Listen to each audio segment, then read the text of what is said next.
وقت قریب ہو چکا ہے۔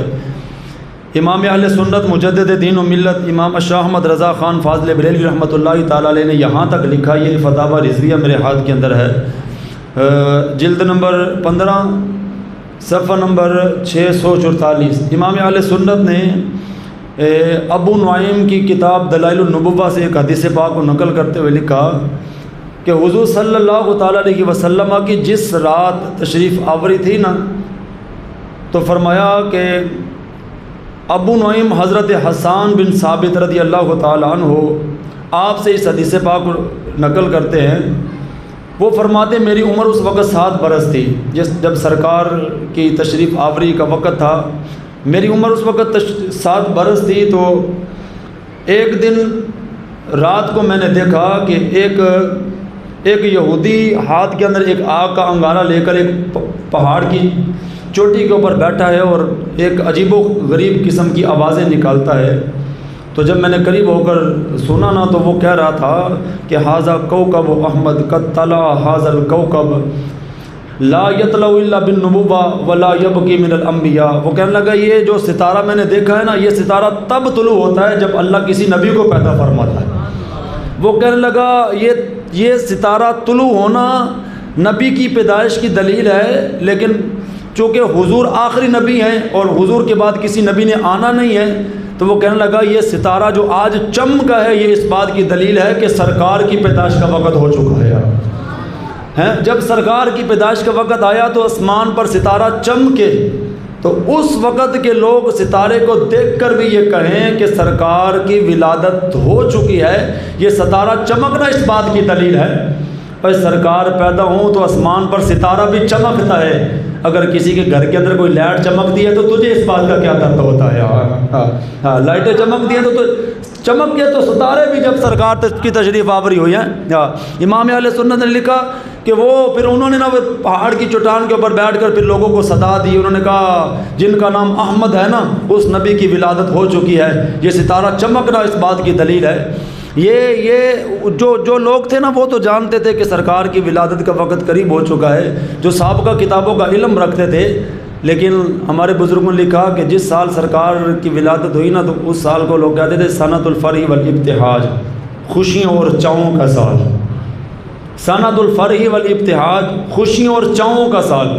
اب سوال یہ ہے کہ چند لوگ جانتے تھے کہ سرکار کی ولادت ہو چکی ہے، چند لوگ جانتے تھے کہ سرکار کی ولادت سے پہلے یہ واقعات رونما ہوں گے، ہر ایک تو نہیں پتہ تھا، لیکن اس سال جس سال سرکار کی پیدائش ہوئی پورے عرب کے اندر وہ کہتے تھے یہ جو سال ہے نا یہ خوشیوں اور چاؤں کا سال ہے، لیکن انہوں نے یہ سال کا نام خوشیوں اور چاؤں کا اس وجہ سے نہیں رکھا کہ سرکار پیدا ہوئے، اور انہوں نے نام اس وجہ سے رکھا کہ جب سرکار کی تشریف آوری ہوئی جو سوکھے ہوئے دریا تھے نا ان کے اندر بھی پانی بہنے لگ گیا، جو سوکھے ہوئے درخت تھے نا ان کے اوپر بھی ہریالی آ گئی، اور جن کے گھر اولاد نہیں تھی اللہ نے اولاد کی نعمت دی، جن کے ہاں بیٹیاں پیدا ہوتی تھی اللہ نے ان کو بھی بیٹوں کی نعمت دی، اتنی خوشیاں آئیں، اتنا سبزہ آیا، اتنا پانی آیا، اتنی بہار آئی۔ وہ کہتے تھے یہ جو سال ہے نا یہ خوشیوں اور چاؤں کا سال بن کر آیا ہے۔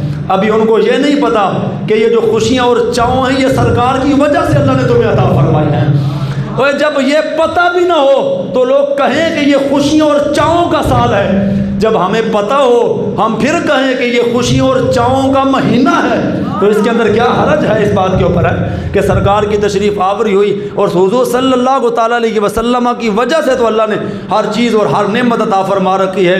میں صرف ایک دو باتیں کر کے نا، چونکہ ہم نے کہا تھا کہ 1:15 اپنی جماعت کریں گے اور ہم نے پھر جلوس کے لیے بھی نکلنا ہے، میں کہتا ہوں یہی میلاد النبی ہے اور یہی آج کے جمعے کا خطبہ ہے کہ حضور صلی اللہ تعالیٰ علیہ وسلم، دیکھو نا کوئی بندہ بتائے کہ کوئی گاؤں، کوئی شہر، کوئی بستی ایسی نہیں جہاں سے سرکار کے میلاد کا جلوس نہ نکلتا ہو۔ اس کا پتہ اس بات کا اندازہ اس سے لگایا جا سکتا ہے کہ اگرچہ لوگوں کو بڑی دیر ہو گئی اس بات کے اوپر بھونکتے ہوئے اور کفر نے بڑا پیسہ لگایا کہ لوگوں کو کہو کہ یہ بدعت ہے، لوگوں کے دلوں سے حضور کی محبت نکالو، اور وقت برا بھی آیا۔ یہ جو سال ہے نا پاکستان کی 76 سالہ تاریخ کے اندر اتنی مہنگائی، اتنی بے روزگاری، اتنا تنگ وقت لوگوں پر کبھی نہیں آیا جتنا اس سال آیا ہے. لیکن تم آج بھی دیکھ لینا ساری تنگیاں اپنی جگہ پر ہیں، لیکن حضور کی ولادت کی خوشی سب سینہ چوڑا کر کے منا رہے ہیں. یہ اس بات کی دلیل ہے کہ ہم جو کہتے تھے نا کہ سنی مذہب وہ ہے کہ جو فطرتی مذہب ہے، کہ جو بچہ پیدا ہوتا ہے سنی مذہب پر پیدا ہوتا ہے. بعد کے اندر اس کے لوگ اس کو کسی مذہب کے اندر سکھا کر باتیں اس کو کسی مذہب کی طرف مائل کر، لیکن بچہ فطرت صحیح العقیدہ سنی مذہب پر پیدا ہوتا ہے.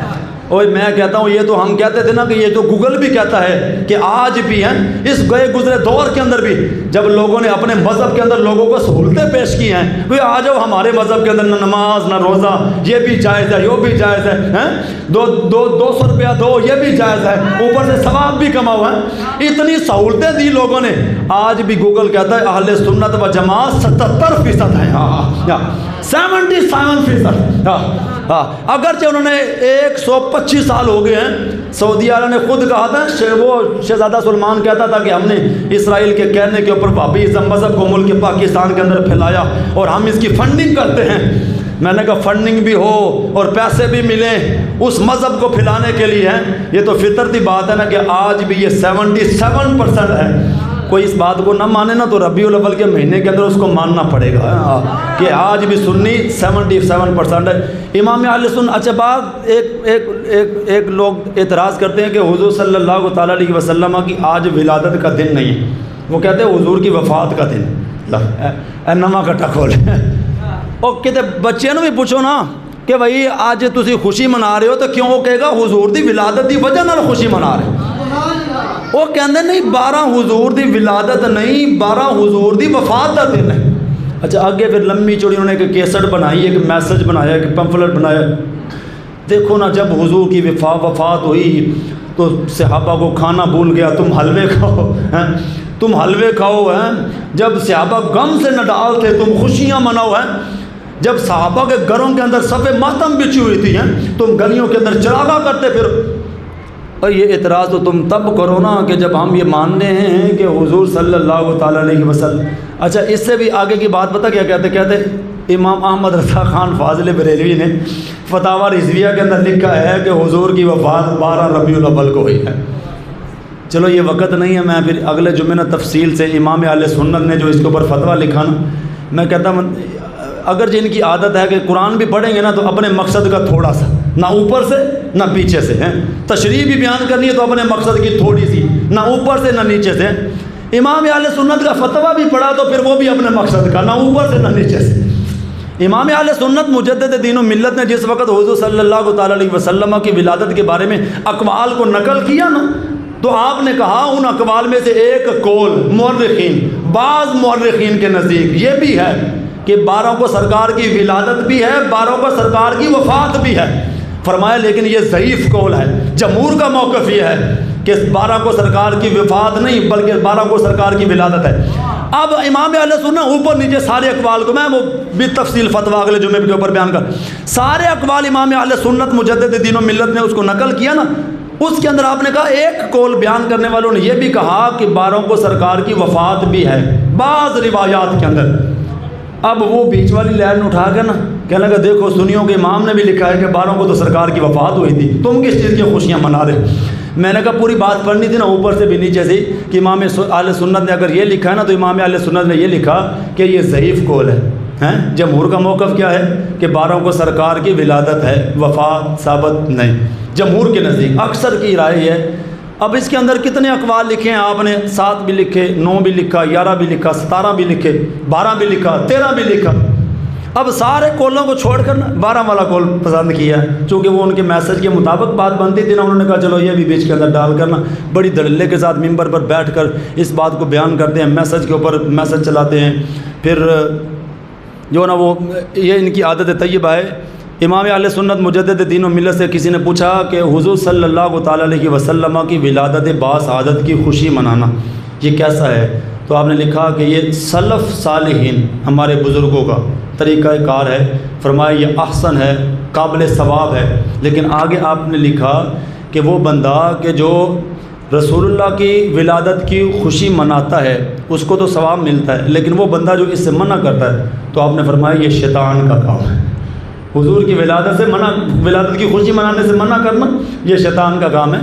تو عیسائیوں نے یہ اعتراض نہیں کیا تو یہ وہ مرزا کانے نے تھا، وہ کہنے لگا کہ آپ کہتے ہیں کہ ہمارے نبی عیسیٰ ابن مریم وہ زندہ آسمانوں پر ہیں، مسلمان کہتے ہیں، جبکہ عیسائی کہتے ہیں نہیں، ان کو تو سولی لگایا تھا اس یہودیوں نے، ایسے کر کے وہ ایسے نا سولی لگاتے تھے، ایسے تختے کے اوپر لگا کر نا ہاتھوں کے اندر میخے لگا دیتے تھے، پاؤں کے اندر میخے لگا دیتے اور سر کے اوپر میخے، ایسے سولی لگاتے، پھانسی لگانا ایسے۔ وہ جو سلیب ڈالی ہوتی نا انہوں نے گلے کے اندر، وہ بھی ایسے ہی ہے۔ وہ کہتے ہیں یہودیوں نے عیسیٰ ابن مریم کو ایسے سولی لگایا، ہمارا عقیدہ نہیں۔ وہ کہتے ہیں یہ مسلمانوں کا عقیدہ ہے کہ عیسیٰ ابن مریم کو اللہ نے زندہ آسمانوں پر اٹھایا ہے۔ آگے نا مرزے نے یہ اعتراض عیسائیوں کی زبان کے اندر نقل کیا۔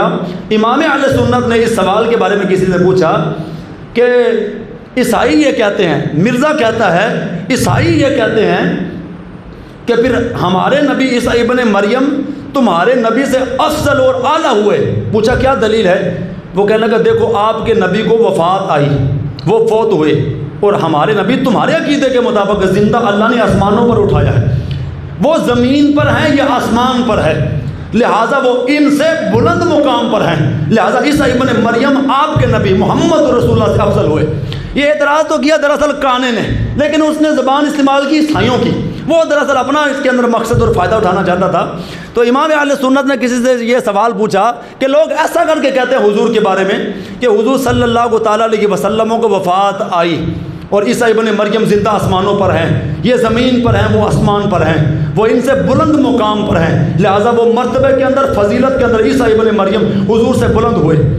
امام اہل سنت ظاہر بات ہے، امام اہل سنت کا پھر جس وقت قلم چلا تو آپ نے فرمایا کہ اگر آسمان پر ہونا کسی کی بلند ہونے کی دلیل ہے تو فرمایا فرشتے تو اللہ کے عرش کو اٹھا کر بیٹھے ہوئے، پھر یہ کہہ دیا جائے گا کہ وہ عیسیٰ ابن مریم سے بھی افضل ہیں۔ یہ کہنا کہ عیسیٰ ابن مریم آسمانوں پر ہیں تو فرشتے تو آسمانوں پر ہیں۔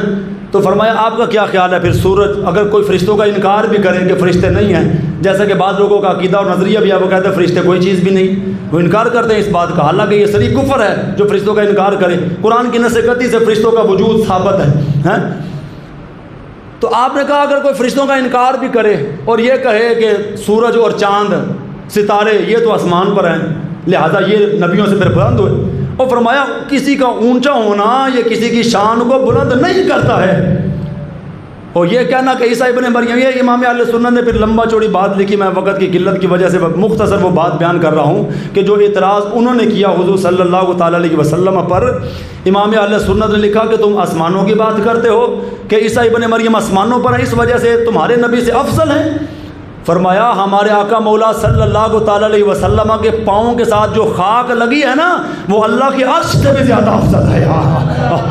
عیسیٰ ابن مریم تو ہوں گے نا آسمانوں پر، اللہ کا عرش تو اس سے اوپر ہے، جب 7 آسمان ختم ہوتے ہیں وہاں پر جا۔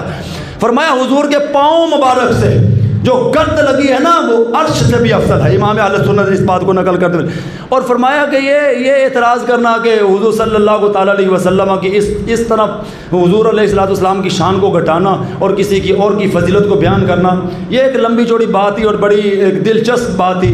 آگے امام اہل سنت نے پھر اس کے اوپر عبارات کو بھی نقل کیا اور اس کے اوپر پھر دلائل کو بھی نقل کیا، لیکن وقت کی قلت کی وجہ سے کبھی وقت رہا تو انشاءاللہ پھر دوبارہ اس بات کو بیان کر دیں گے۔ بس آخری بات یہ کہ ہم رسول اللہ صلی اللہ تعالیٰ علیہ وسلم کی ولادت باسعادت کی خوشی مناتے ہیں اور ہمیں اس بات پر فخر ہے۔ جس سرزمین پر ہم رہتے ہیں بر صغیر کی سرزمین، اس بر صغیر کی سرزمین کے اندر ایک وہ ہستی بھی تھی جن کو کہتے تھے شیخ عبدالحق محدث دہلوی رحمۃ اللہ تعالیٰ علیہ۔ یہ بر صغیر کے وہ ہستی ہے کہ حدیث کو کوٹ کرنے کے اندر اگر کوئی بر صغیر سے اپنا واسطہ ڈالے گا نا تو شیخ عبدالحق محدث دہلوی، اس کو کہتے ہیں یہ بر صغیر کے سب سے بڑے محدث تھے، حدیث پاک کو بیان کرنے والے سب سے بڑے محدث۔ اور یہ وہ تھے کہ جن کو سرکار ہر رات زیارت کا شرف عطا فرماتے تھے۔ اچھا یہ نہیں ہے کہ اہل سنت و جماعت کے بزرگ ہیں، وہابیوں سے پوچھو نا، شیخ عبدالحق محدث دہلوی کا نام وہ بھی استعمال کرتے، دیوبندیوں سے پوچھو وہ بھی آپ کا نام استعمال استعمال کرتے ہیں۔ آپ کے والد گرامی تھے شاہ عبد الرحیم دہلوی رحمۃ اللہ تعالی علیہ، وہ حضور صلی اللہ تعالی علیہ وسلم کا میلاد بڑی خوشی سے منایا کرتے تھے۔ ہاں، اور میں کہتا ہوں جن کے باپ دادا سرکار کا میلاد مناتے تھے نا، وہ اللہ ان کو پھر شیخ عبد الحق محدث دہلوی جیسی اولاد بھی عطا فرماتا تھا۔ لیکن آپ کے بارے میں ایک بڑی مشہور روایت ہے، یہ میلاد منانے والے ہیں، کسی نے گھر کے اندر ایک لائٹ لگا دی ہے، وہ بھی رسول اللہ کی ولادت کی خوشی منا رہا ہے، اور اگر کسی نے ایک گولیوں ٹافیوں کا پیکٹ لا کر رسول اللہ کی ولادت کے اوپر تقسیم کیا تو وہ بھی سرکار کی ولادت کی خوشی منا رہا ہے۔ وہ اگر یہ بھی نہیں کر سکا، صرف وہ خوش ہوا اس بات کو دیکھ کر ہے کہ ہر طرف سرکار کی ولادت باسعادت کے تذکرے ہو رہے ہیں۔ آپ کے والد گرامی ہر سال رسول اللہ کی ولادت باسعادت کی خوشی کے اندر لنگر پکا کر، بڑا ٹھیک ٹھاک لنگر پکا کر لوگوں کو تقسیم کرتے تھے۔ چلتے چلتے ایک وقت یہ بھی آیا، آپ کے حالات بڑے ماڑے ہو گئے، تو اس سال نہ آپ کے پاس رسول اللہ کی ولادت کے لیے لنگر بنانے کے لیے کچھ بھی موجود نہیں تھا، تو گھر کے اندر نا آپ کے پاس بنے ہوئے چنے تھے، آپ چنے استعمال کرتے تھے۔ یہ ہمارے بزرگوں نے لکھا کہ یہ ذہن کو تازہ کرنے کے لیے اور ہڈی کو مضبوط کرنے کے لیے، اور یہ جو نزلہ زکام ہوتا ہے اس کے لیے چنے بڑے، یہ ہمارے بزرگ نے پہلے یہ بڑا چنوں کا استعمال کرتے تھے، بنے ہوئے چنے۔ آپ کے گھر کے اندر وہ چنے تھے، تو آپ نے کہا چلو آج کچھ بھی نہیں ہے تو یہ چنے سرکار کی ولادت کی خوشی کے اندر تقسیم کر دیے جاتے ہیں۔ لیکن جس وقت چنے تقسیم کر رہے تھے نا، تو دل کے اندر خیال آیا، کہنے لگے شاہ عبد الرحیم پہلے بڑی خوشی سے سرکار کا میلاد مناتے تھے، پتہ نہیں یہ چنے جو سرکار کی بارگاہ کے اندر قبول ہوتے بھی ہیں یا نہیں ہوتے ہیں۔ دن کو چنے بانٹ رہے تھے نا، تو ان کی آنکھوں کے اندر آنسو بھی آ گئے، اس وجہ سے کہ حالات نہیں ہیں۔ تے پتراں دی شادی ہوئے تے کار سارے لیٹاں لگ جاویں، شادی حال دے اندر 1.5 لاکھ روپیہ رینٹ دے کے تے پتر دا ولیمہ کیتا جاوے، تے سرکار دی ولادت دی خوشی ہے، کہتے یہ تو فضول خرچی، یہ تو کسی صحابی نے کیا۔ بندہ کنوں پھاڑ کے پوچھے جڑا تو کار بڑا عالی قسم دا پتھر لایا ہے، یہ بھی کسی صحابی نے لایا سی؟ جڑے اے سی والے کمرے، جڑا 3 لاکھ دا موبائل تو جیب چ پا کے، یہ تینوں نہیں پتہ چلا کہ یہ سب نہ بڑی فضول خرچی ہے تے اپنی ذات دے واسطے ہے۔ اور اتنے لوگوں نے اگر لنگر پکا کے تقسیم کیتا یا لیٹا لائیاں نے، اپنی ذات دے واسطے نہیں، سرکار دی ولادت دی خوشی دے اندر لائیاں نے۔ اتنے دیکھو نا گل کنی وڈی ہے، اپنی ذات دے واسطے لکھاں تے کروڑاں تے لیٹاں تے سارا کچھ کرنا جائز ہے، تے سرکار دی ولادت دی خوشی آوے تو کچھ بھی نہ جائز ہوئے۔ اور پیسے ہون تے بد وقت پھر بھی سرکار دا میلاد نہ مناون، حالات تنگ بھی ہون، ہوے سید زادہ تے بنے ہوئے چنے بنڈے، اکھاں جو آنسو آون، یہ پتہ نہیں سرکار دی بارگاہ چ قبول ہوئے یا نہیں ہوئے۔ رات نو ستے تے سرکار خواب دے اندر تشریف فرما ہوئے، جڑے چنے دن نو آپ نے بننے سن نا، سرکار دے ہاتھ دے اندر وہی چنے سن، سرکار انہاں چناں نو نوش فرما رہے سن۔ اے سرکار دی ولادت ہوتے جڑے لنگر تقسیم کرنا نا، اے دیکھو یہ گل بڑی دور تک جاتی ہے۔ اگر کسی کی نیت صاف ہو، سرکار خوش ہو جائیں، وہی چنے آپ کے ہاتھ کے اندر تھے اور وہی چنوں کو آپ کھا رہے تھے۔ رسول اللہ صلی اللہ تعالیٰ علیہ وسلم اپنی ولادت کی خوشی منانے والوں سے سرکار اتنا زیادہ خوش ہو جاتے ہیں، لیکن نیت پر ڈیپینڈ کرتا ہے کہ کس نیت سے سرکار کا میلاد منایا ہے۔ امام اہل سنت نے بڑا تفصیل فتویٰ لکھا، کسی نے پوچھا کہ کیا میلاد آج منایا جاتا ہے یا آپ کے امام اعظم ابو حنیفہ نے بھی میلاد منایا تھا؟ تو آپ نے بالتفصیل پھر سلف صالحین کے طریقہ کار کو نقل کرنے کے بعد نا 2 ٹوک آپ نے بات کی ہے۔ فرمایا میلاد تو جب سرکار پیدا نہیں ہوئے تھے نا، اس وقت بھی سرکار کا میلاد منایا جاتا۔ پھر آگے نا آپ نے روایات کو بھی نقل کیا ہے کہ اس وقت دوسرے مذہب کے لوگ سرکار کی ولادت کے قصیدے، اشعار، سرکار کی نعتیں اس وقت پڑھتے۔ امام اہل سنت نے بالتفصیل اس فتوے کو نقل فرمایا، لیکن آگے آپ نے لکھا کہ یہ نہ کہا جائے کہ میلاد آج منایا جاتا ہے۔ فرمایا میلاد تو اس وقت بھی تھا جب سرکار کی ابھی ولادت نہیں ہوئی ہے، اپنے نہیں دوسرے مذہب والے بھی سرکار کی ولادت کی خوشی مناتے تھے، نعتیں پڑھتے تھے، قصیدے پڑھتے تھے۔ فرمایا میلاد اس وقت منایا جاتا ہے، آج بھی منایا جاتا ہے۔ ہاں یہ کہا جا سکتا ہے کہ اس وقت میلاد منانے کا طریقہ کار اور تھا، آج میلاد منانے کا طریقہ کار اور ہے، ڈفرنٹ ہوں گی نا بات ہے۔ آگے حدیث پاک کو نقل کرتے ہوئے امام اہل سنت مجدد دین و ملت نے لکھا کہ اس وقت چونکہ یہ لائٹیں شائٹیں یہ تو کچھ بھی نہیں ہوتا تھا نا، میلاد اس وقت بھی منایا جاتا تھا لیکن طریقہ کار مختلف ہوا۔ یہ نہ کہا جائے کہ یہ بدعت آج کی ہے، منایا آج جاتا ہے، نہیں، فرمایا آج نہیں، منایا اس وقت بھی جاتا تھا، طریقہ کار مختلف ہو گیا۔ اس وقت یہ چیزیں نہیں ہوتی تھی۔ حضرت تمیم داری صحابی رسول تھے، ملک شام کی تجارت کے لیے گئے ہوئے تھے، واپس تشریف فرما ہوئے تو مسجد نبوی کے اندر آئے، رات کا وقت تھا، تو وہاں سے وہ چراغ لے کر آئے تھے جس کے اندر وہ تیل ڈال کر وہ لالٹین بنا کر اس وقت روشنی کے لیے استعمال کیا جاتا تھا۔ آپ نے کیا کیا، اس مسجد نبوی کے جو ستون تھے نا کھجور کے بنے ہوئے، آپ نے وہ چراغ لیے، ان کے اندر وہ لالٹینیں بنا کر نا جتنے بھی ستون تھے نا مسجد نبوی کی ہیں وہ سب کو لگا دیے لائٹیں۔ جب سرکار فجر کے وقت تشریف فرما ہوئے نا تو دیکھا کہ مسجد نبوی ایسے چراغوں سے جگمگا رہی ہے، ایسے جگمگا ہے۔ تو سرکار نے پوچھا یہ کس نے کیا ہے؟ تو کسی نے کہا تمیم داری نے۔ حضور صلی اللہ تعالیٰ علیہ وسلم نے دعا دی، فرمایا تمیم داری جس طرح تو نے اللہ کے گھر کو روشن کیا، اللہ تیری قبر کو بھی روشن فرمائے گا۔ اے مسجد جنہوں نے سجائی ہے سرکار دعا دیتی، فرمایا کہ طریقہ کار مختلف ہو گیا، یہ نہ کہا جائے کہ میلاد آج منایا جاتا ہے، اس وقت بھی منایا جاتا تھا لیکن طریقہ کار کچھ اور تھا، آج طریقہ کار آج چینج ہو چکا ہے۔ لوگ اپنی خوشی کے اندر اگرچہ اس کے اندر پھر بعض خرافات بھی اندر آ گئی ہیں، تو کسی نے میلاد النبی کی محفل کے اوپر رات کو اگر کسی نے گانے لگا دیا، میوزک لگا دیا، تو ہم نے قطعاً یہ نہیں کہا کہ یہ بھی ٹھیک ہے، بالکل نہیں۔ یہ میں نے کہا نا امام اہل سنت نے جیسے اگر اس فتوے کو لکھا نا تو آپ نے یہ بات کو بھی نقل کیا، فرمایا اگرچہ تعدیل ارکان آرام آرام سے نماز پڑھنا یہ واجب ہے، یہ واجب ہے، اگر کوئی بندہ نہیں پڑھتا گناہگار ہوتا ہے۔ فرمایا ایک بندہ وہ ہے جس نے جلدی جلدی نماز پڑھی، اس نے تعدیل ارکان چھوڑ دیا، اب یہ کیا، یہ حرام ہے یہ فعل۔ فرمایا یہ فعل حرام ہے، اس فعل کی وجہ سے اس بندے کو کچھ نہیں کہا جائے گا کہ وہ بندہ بھی حرام ہوگی نا۔ فرمایا یہ فعل بالکل حرام ہے لیکن کرنے والے اس کی ذات پر کوئی اعتراض نہیں کیا جائے۔ فرمایا میلاد النبی کی خوشی منانا جائز ہے، اگر کسی نے غلط کام کیا ہے تو وہ اس کا اپنا فعل ہے، اس کی وجہ سے میلاد النبی کی خوشی کے اوپر کوئی نشانہ انگلی نہیں اٹھائی جا سکتی۔ اللہ رب العزت کے حضور دعا ہے جب تک زندگی ہے حضور صلی اللہ تعالیٰ علیہ وسلم کی ولادت باسعادت کی خوشی منانے کی اللہ توفیق عطا فرمائے۔ وآخر دعوانا